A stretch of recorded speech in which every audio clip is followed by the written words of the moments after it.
Welcome back to Fulfillment and Logistics. We're going to talk today about your favorite part of any transaction, the paperwork. But before we jump into this, let's do a quick overview of something that might be interesting to you and you might have heard of called Incoterms. The Incoterms are a set of transportation terms created to avoid misunderstandings between sellers and buyers in different countries. Officially, they're a series of predefined commercial terms published by the International Chamber of Commerce related to the international commercial law. They will, for example, establish the geographic location at which the buyer becomes responsible for the goods and who arranges shipping, handling, insurances, and much more. We won't go into the legalese of Incoterms, but it's worth mentioning that they are written from the exporter's perspective, not the importer's or your logistics partners. Also, the Incoterms don't cover all export considerations, and most importantly, they don't fill themselves out by themselves, which is why we're going to talk about paperwork right now. The first thing you're going to do before you actually fill out paperwork is gather all that information that you need. That includes the information about your goods, like descriptions, its composition, the weight, the size of the packaging, and even more. Most importantly, you're going to have to figure out your HS code. HS stands for Harmonized System, or the Harmonized Commodity Description and Coding System. This system is an international nomenclature for the classification of products developed by the World Customs Organization, or the WCO. It allows all participating countries, about 200 of them, to classify goods based on a common list.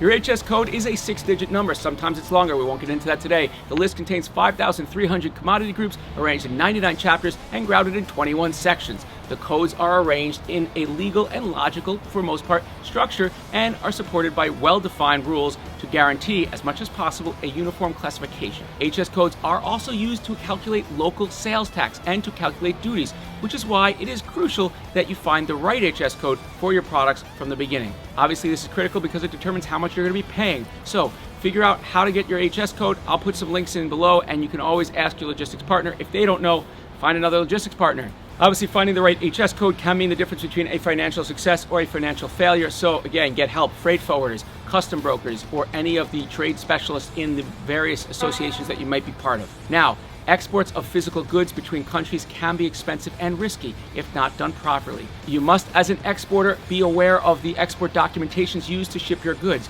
Understanding these common documents is crucial to your success. And you must also remember, even if you ask your logistics partner to fill them out, ultimately, you are always responsible for the information they contain. So, asking help is always good, but you should not lose sight of the information being transmitted. Now let's talk about export documentation. What does export documentation contain? It contains key information on the goods, the terms of sale, the terms of payment, the modes of transportation, the identity and location of the seller and the buyer, and the compliance with different protocols. And guess what we got for you? We're going to list these common documents and their functions. You need to remember that, except for a few exceptions, such as the bill of lading, the layout of each document is not important as long as it's presented in a logical structure and that the relevant information is there. Now let's look at the quotation, the pro forma invoice, commercial invoice, certificate of origin, packing list, electronic export information or EEI, insurance certificate, bill of lading, draft, and the shipper's letter of instructions. It's important to note that a lot of these documents have the same information. The reason for this is that they serve different purposes and thus are read by different people. So, here we go. Quotation. The quotation has two purposes. One is to confirm the selling price, and two is to confirm the various costs that the buyer will have to pay in addition to the product, including export packaging, freight insurances, and the special documentation charges.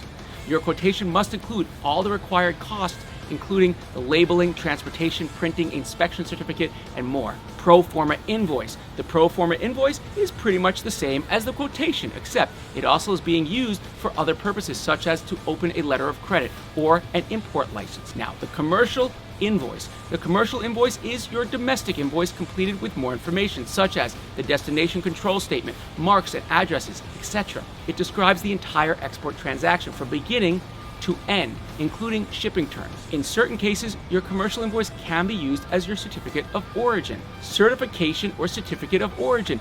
This is a document that is probably the most misunderstood from international documents. It basically certifies where the product originates from, in total or in parts. Among many things, it helps determine the import tariff treatment and helps customs officials determine duties for your specific shipments. It must be certified by a government official. Packing list. The international packing list is almost identical to the domestic one. You'll need to add a few special items, such as the weights, the measures on top of the usual list of goods being shipped, its packaging, how they are numbered, all those things.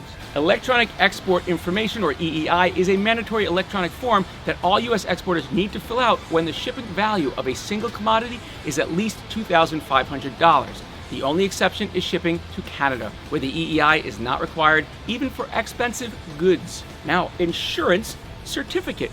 The insurance certificate is pretty straightforward. Its goal is to ensure your shipment is protected. It can be issued by the seller, the freight forwarder, or an insurance company. Bill of lading. The bill of lading, or waybill for air shipment, these are issued by the carrier and they serve as a receipt for the cargo, as a contract for the transportation of goods, and as a document of possession. It will state what goods are shipping, where they are going, and where the shipment started. Draft. A draft is an unconditional order, or a set of instructions if you prefer, for one party to the other. It can be about pretty much everything. Shipper's letter of instructions. The shipper's letter of instructions, as the name implies, contains all the key information your freight forwarder needs to know to keep a written understanding of the shipment. The letter can be useful even when freight forwarders are not filling out the documentations for you. There you go. Just boring enough. I tried to make it interesting with the hand motions, but there's only so much you can do. So you really have to check these out. Make sure you understand the requirements. There's no way around it. And again, these documents taken separately do not have proof that your goods have been exported according to law. But the combination of these documents can be used to establish evidence of where and when the goods left, how they were shipped, and where and when they will be received. Of course, this list is not exhaustive. The best is to do your own research and ask your logistics partner to help you create a list of all the documents you will need for a specific market, and make sure you both work together to create them accordingly. Now, duties and taxes. Now, before we jump into whom your potential partners are, we want to talk a bit about taxes and duties. Taxes are government fees placed on purchased goods. Even when the goods are being shipped abroad, taxes can still apply and must be collected when the goods enter a country. The most common taxes are sales tax, value-added tax, or VAT, and goods and services taxes, or GST. Their names and rates vary from country to country, but they are more or less the same thing. The VAT is probably one of the most enigmatic of all for U.S. exporters, since the U.S. is one of the few, if not the only industrialized country that does not use a VAT system. But essentially, a VAT is a consumption tax placed on the product whenever value is added. So VAT is not only calculated at the end, it is being added at every step or stage of the supply chain. What does that mean? That means the VAT is paid by the end user on the cost of the product, less the costs related to materials used that have already been taxed. The reason why you should care about VAT is that your customers will have to pay it once the goods arrive in their country of origin. If you want to avoid bad surprises, which we've talked about how you should, then take the VAT into account in the final cost. You could, for example, register for VAT, which means you can handle the taxes, not your customers. There are also a ton of virtual VAT systems and agencies where you can set up a VAT system overseas without actually setting up your own entity. We'll put some information about this somewhere around this module. Now, enough about taxes, let's talk about duties. Duties are a type of tax applied on cross-border goods that are collected by customs as government revenue. The idea being duties is to protect local industries. They include anti-dumping taxes, trade tariffs, export duties, and excise duties. Duties are calculated based on the product's declared value, the shipping costs, your product country of origin, the tariff rates of the country you're shipping to, applicable trade treaties, and the product category as determined by, wait for it, your HS code. I told you that'd come in handy. There are two ways to pay duties. The first option is to ask your customers to pay the duties upon delivery of the goods they bought. If you go for this option, make sure your customers know ahead of time. Nobody likes bad surprises. Furthermore, customers could refuse to pay the unexpected costs, sending the product right back to you. The other option is to pay the duties yourself so that customers don't have an extra cost to pay when the product arrives. You can then plan for the cost as part of your pricing or collect the fees at checkout. Don't forget, if the target market happens to be in a free trade agreement with the United States, the process described above are going to be a lot simpler. That's because free trade agreements are meant to do just that, reduce the barriers of trade by reducing or eliminating all duties. For example, the US has a deal with Canada and Mexico, known previously as NAFTA. It was updated in 2020 for the new United States-Mexico-Canada Agreement, or USMCA. This agreement makes trade with Canada and Mexico a lot easier, something you should consider for international expansion. Entonces ahora apúntate en tus clases de español, o je voudrais parler avec toi, with your classes in French and Spanish, so that this way you can be part of this new USMCA.